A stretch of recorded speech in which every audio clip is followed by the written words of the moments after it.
You already know what it is. It's Compton Menace, aka OG Two Tone. I'm about to come up on you on I Only Touch Greatness podcast. And that's the thing about a director, man. They know who to pick and what not to pick. You know what I'm saying? They see the vision before it actually hit the screen, you know? Facts. And what was that tour like, going on tour with Chris Brown? I mean, yeah, with Chris Brown. You did a song. You did a song when I think, was it on your debut album? Yeah, no, it wasn't on my debut album. It was on probably like my second mixtape. But no, it was on the second project that I put out. Yeah. Okay. But yeah, man, you don't realize how big that dude is until you go out there and see who he is. You know, so you go out there and see what he do with that motherfucking crowd and stadiums that sells out every show. Tears it down. He tears it down. I actually got to see him in concert, and just the way he did it, man. Like you would think a person would never get close to Michael Jackson, but he is most definitely the Michael Jackson of his time. You know what I'm saying? Right. They say Drake. I'm like, nah.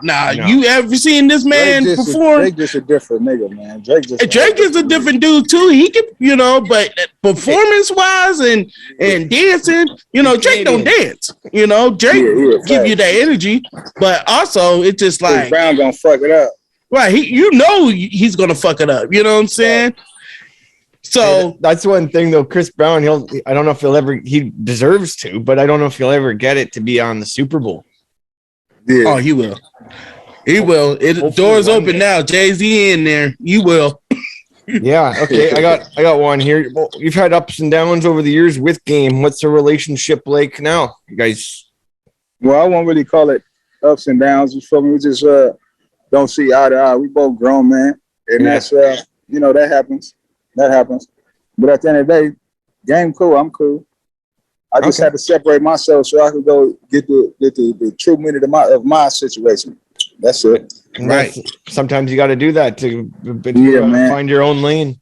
Had to separate to make a way. Yeah, right. Exactly.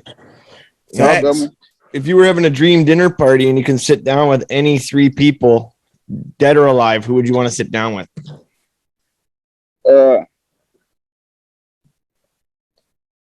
I want to sit down with my father. Okay. Yeah, my father. That's it. If it's any rapper that you can bring, just want to bring back to life in this, want to bring back, dead, who would it be? I'm bringing homie Folk Ben, rest in peace, back. Oh yeah, Billboard. Yes, sir. Yeah, fuck yeah, I know that was shitty. That was shitty. He was gonna be good, right? And being part of because you was part of the New West, you know what I'm saying, and in that iconic picture with Nip, you, Glasses, Absol, Schoolboy Q, J-Rock. Nipsey, you know what I'm saying? Pretty much Bobby Copy in that motherfucker. Yup. So how was he, you know what I'm saying, shooting that?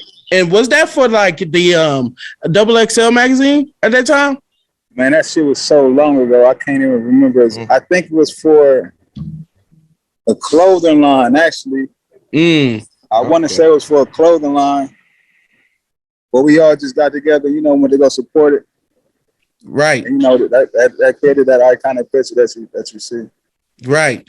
And you did a song with Nip too, did you? Yeah.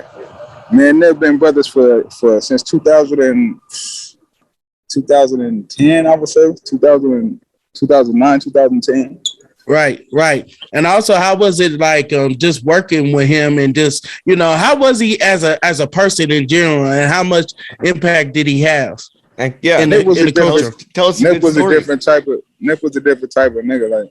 Most of the times when I went into the studio with Nipsey, we end up just talking a whole 8, 9, 10 hours. You get me?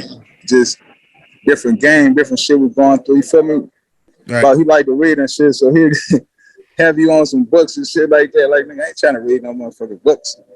Right.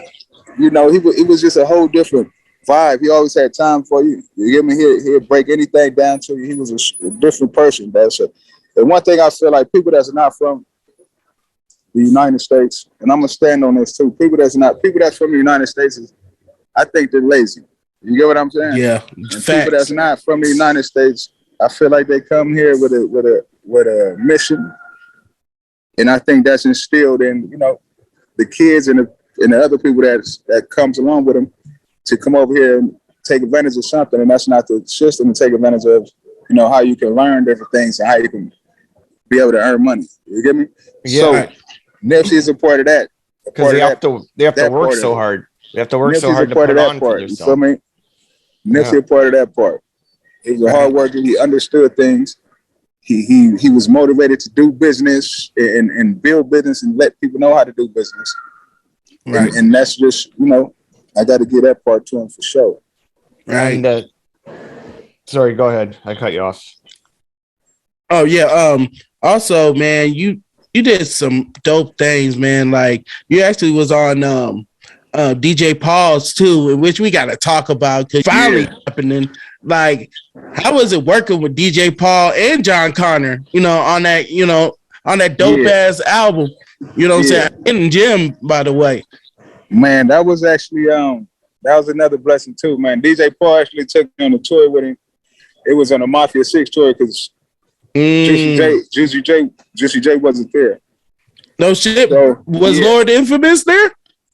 No, Lord Infamous was already passed away. Oh, okay. So this is probably like a couple years ago. It's a couple years ago. This was before Coolstood passed away.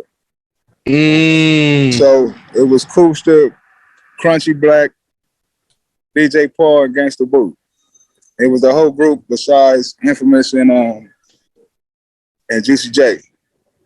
So I had a buy-in with some of his business partners. It was like $20,000 for 20 show dates. He had like 54 show dates. So come to find out, he didn't even know nothing about the buy-in. You feel me? So after 20 days, we packing our shit up to leave. And he like, where y'all going? Y'all performing? I'm like, shit, I ain't got enough money to keep performing and shit like this. He changed the whole thing up to where I made some money and, he made me right for the rest of the tour. You get what I'm saying? And that been a close friend of mine ever since we been rocking. Ever since. And these people I met through game too. So when it became my time, it was just, a bigger thing for me. Right.